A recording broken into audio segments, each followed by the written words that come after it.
মসজিদে ইমাম মিম্বরে চাপবে, তখন আপনি বললেন স্ত্রীকে আন্ডার প্যান্ট আর লুইটা নিয়ে এসো তো, এক ডুব মেরে পড়ে চলে গেল। মসজিদের বাইরে দাঁড়িয়ে নামাজ পড়ে দিল। বললো দে ভাত দে। বললো তুমি যেই গেলে, বলে আমি ভেতরে ঢুকেছি খেপি, আমি বোকা নাকি, ও বাদ থেকেই আমি করে দিয়েছি। এরপরে আপনাদেরকে জিজ্ঞেস করছি কি পেতে চাইছেন। মৌলবীরা বলছে নামাজ এমন একটা সম্পদ, বিপদ তরিয়ে দেবে। নামাজ এমন একটা সম্পদ, রুজিতে বরকত হবে। নামাজ এমন একটা সম্পদ, তাকে মনুষ্যত্বে আসনে বসিয়ে দেবে। কিন্তু হচ্ছে না। নামাজ মিথ্যা, নামাজ লটাই টিকিট, নামাজ চুরি, নামাজ ব্যভিচার, নামাজ চোখ মারা। মুসলিরাও চোখ মারছে আজকাল। সব মুসলিম নয়, কেউ কেউ। তাহলে কি নামাজ হলো? ইন্নাস সালাতা তানহা আনিল ফাহশাই ওয়াল মুনকার। নামাজ মানুষকে নির্লজ্জ এবং বেহায়া এই কাজ থেকে বাধা দান করে। কোরআন হয় কোরআনকে মিথ্যা বলুন, আর তা নাহলে আপনার নামাজ হয় না। ইন্নাস সালাতা তানহা আনিল ফাহশাই ওয়াল মুনকার। সবাই ঠিক মতো নামাজ পড়বো, বলুন ইনশাআল্লাহ। নাহলে হরমুজের মায়ের মতো কি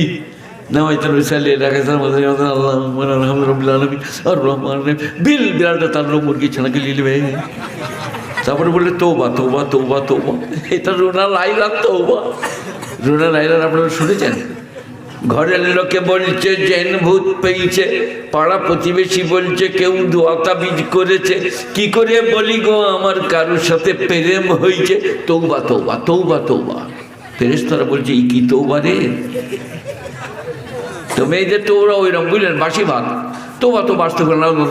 আল্লাহ আকবার, আলহামদুলিল্লাহ আলামিন, রহমান রহিম, মালিক ইয়াউমিদ্দিন। সেই হাতে কুকুরে মুড়ি ছানটা নিয়ে নেবে, লো তেলে দেবে। ফেরেশতারা কি বলবে? তোকে আর নামাজ পড়তে হবে না, তো মুরগির ছানা আর হাঁস ছানা বাগাগা। 60 বছর 70 বছরের শাশুড়ি, আল্লাহু আকবার। ঘরে আগুন লেগে গেলেও সে খোঁজ পাবে না। আমি আমার আল্লাহর সঙ্গে সম্পর্ক কায়েম করেছি, প্রচুর সংসার করেছি, বিনোদন করেছি, স্বামী স্ত্রীর প্রণয়, রোজগার, আজ আর নয়। আল্লাহু আকবার। 2 দিন নামাজ পড়ে দেখুন দেখে এইরকম। আমি মৌলভী শওকত ইবনে আব্দুল কারীম আজকে রাত্রি 11টার পরে বলে যাচ্ছি, নামাজের মতো নামাজ একদিন পড়ুন, ইমামের নামাজ। আমি ইমামতি করেছি 14 বছর পুরুষায়, আর হেড মৌলভী ছিলাম 2 জায়গায়। এক জায়গায় 150 টাকা মাইনে, এক জায়গায় 250 টাকা। তো আমি ইমামদিকে বলছি না, কিন্তু ইমামদের হচ্ছে তোর কি হবে আমি জানি না, এটা ইমামদের দোয়া। 7,000 টাকা, 5,000 টাকার।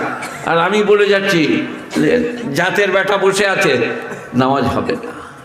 ইমামের যদি 5,000 4,000 টাকা বেতন হয়, নামাজ হবে না। সে বলবে না ওই আল্লাহু আকবার, আলহামদুলিল্লাহ আলামিন, এই মাসে আন্ডার প্যান্টটা কিনবো, মালিক ইয়াউমিদ্দিন, পরের মাসে স্ত্রীকে একটা ব্লাউজ দেবো, এই সিরাতুল মুস্তাকিম। মুক্তাদির বলে কি হচ্ছে কি, বলে 5,000 টাকায় কি হবে ওয়াই। এই যে আপনাকে 5,000 টাকা দেবো, সংসার চালিয়ে দেখান আপনাকে। সে পুরুলিয়ায় আমার একটা ছাত্র ছিল, হাফেজ মুজাহিদ, যাই তো সে বাজারের মসজিদে ইমামতি করতো 3 ওয়াক্ত, জোহর আসর মাগরিব, এশা আর ফজর হতো না। এই কে কথা বলছে? এই বাবু তো এখানে চলে আয়। এই ওকে কে ধূমকাচ্ছে? এখানে আয়, আমাকে চোখ মেরেছে। এখানে বস, বস আমাদের সামনে বস, এখানে এসে বস, বসো, ভালো ছেলে বসো। কি বললাম? সে জোহরের নামাজ পড়াতে গিয়েছে, একটাই জামা 12:59। এবারে যখন হেঁটে হেঁটে যাবে, একটু হাঁপানি ফাঁপার হবে, তো মুক্তাদের বললে বোন সাহেব এইভাবে নামাজ পড়ানো হবে না, 10 মিনিট আগে এসে বসো, উজু করে তারপরে নামাজ পড়ো। তো বললে তোমরা যা বেতন দিচ্ছ, উজু করে পড়ানো চলবে না। কাল থেকে তাহলে আমি বিনা উজুতে পড়াবো। হাফেজ জাহিদুর নাম, গুড়গুড়িয়ায় বাড়ি।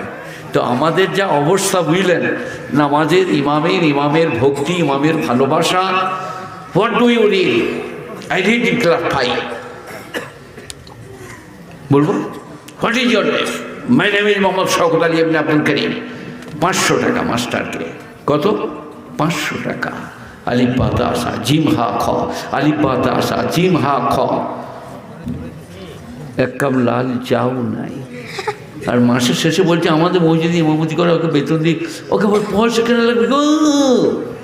কোরআন শরীফ আর ABCDEFGHIJKLMNOPQRST UVWX 500 টাকা, বিটিনিয়া বিস্কুট, দুধ দিয়া চা। স্যার ফেরেশতারা বলছে সালাকে দুধ দিয়া চা, বিটিনিয়া বিস্কুট, সেই ইমাম সাহেবের তাকে তো লাল চাও দেয় নাই, ঘোড়ার মুখের মতন।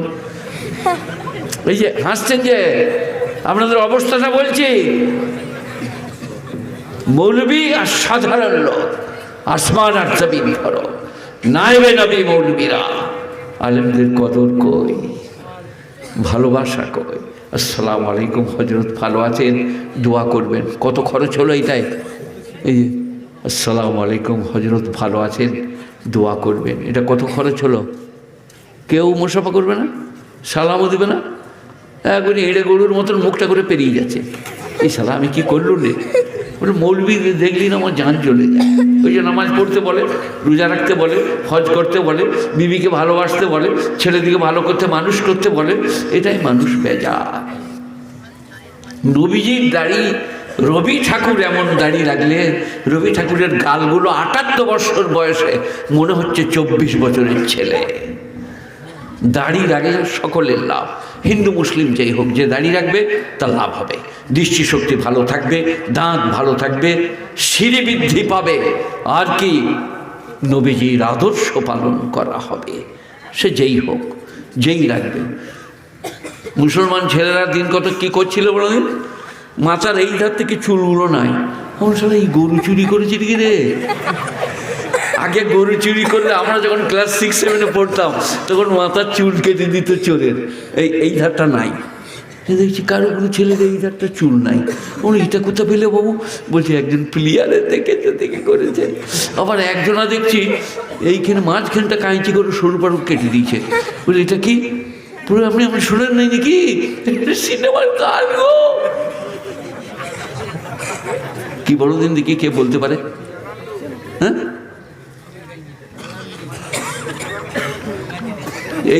এটা কি? হ্যাঁ কি এইটা? নামটা জানেন আর খামুকে দেখি না, টেলিভিশন দেখছি আর খেলা করছে। খেলা করবে তো আমার মতন করো গা। একদিনে 3টে সিনেমা দেখেছি, বাবু জানে না, শুনে লেখ। 3টে, 6টা, 6টা, 9টা, 9টা, 12টা। 12টার পরে ঘর গিয়েছি, খড়ের আঁটি ধরিয়ে, জেন ভূত পেট এলে পুড়ি মেরে দেবো। তারপরে গ্রামের কাছে যখন গেলাম, একটা পুকুরের নাম আপনার দিকে বুইছে করে, সেখানে দেখতে একটা খেজুর গাছের মাথায় ফের ফের, আমার সালা এইখানে তো জিন্নাতের মা চলেইছে, উলাউ চণ্ডীর মা বলে, আমাদের তো হিন্দু মুসলিম গ্রাম। দিয়ে আমরা বললাম কী করা যায়, বললাম মেরে দিলাম ছোট 4 জনা। দিয়ে একজনের পালুয়ে না বলে খড় চুরি করে নিলাম, পিওর চুরি। দিয়ে সেইগুলো বেঁধে নিয়ে যাচ্ছি, এক আটি করে ধরাচ্ছি। সেই খেজুর গাছটার কাছে দেখছি, ও বাবা, সেই গেঞ্জি যে প্লাস্টিকে ভরা থাকে না, পাতলা ফিরফিরি, সেইটা লেগে গেছে গাছে, দিয়ে ফেল ফেল। আর আমাদের মনে হচ্ছে শাঁখ চানি মায়ের চুলগুলো উড়ছে, ফেল ফেল। আমরা মনে হয় দিয়ে আগুন লাগিয়ে দেয়, খেজুর গাছটাই থাকবে না, কেউ আর শাঁখ চিনির মাও বলবে না। আপনারাও এরকম করতে পারবেন না। আমরা যেটা করেছি, আমরা কবরের ভেতরে লুকুতাম, যে কবরটা খালি সেইখানে বসে, আর অন্যরা খুঁজে বেড়াতো আমাদেরকে কবরের ভেতরে।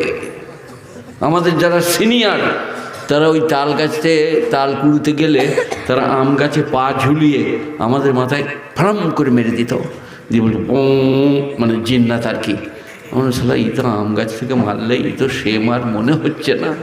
তারপর আমরা ডেলা নিয়ে যখন চালাতাম তখন বুঝতাম আমাদের বড়টা গাছে ঝুলছে, ওই সবাই মাথায় মেরেছে, মানে আমরা পালিয়ে গেলে ওরা তাল কুড়বে, এত সোজা। তখন সব আমরা জিন্নাত মারা ছিলাম। ইসলামে বড় মানুষ মরে চলে গেলে আর আসে না কিয়ামত পর্যন্ত। পৃথিবীর সব থেকে নিরাপদ জায়গা কবরস্থান, যা জানা নাই সে জেনে নেন। আমাদেরকে ভয় লাগে কেন? আমি যখন ওয়াজে বলি মেয়ে মানুষ দিকে, মা বোন তোমাদের বেটার পেটে বাজলে, পেটে দরদ হলে একটু পানিতে বিসমিল্লাহ বলে ফুঁক দাও, দিয়ে পান করিয়ে দাও, বিসমিল্লাহির রহমানির রহিম। বলছে না আমার হবে না, তুই মূল সাহেব কাছে চলে যা। আর মূল সাহেব সেই সময় পরোটার নাস্তা করছিল। সে বলে, ছি, মরতে জানি না, মরগা ফু, মরগা ফু।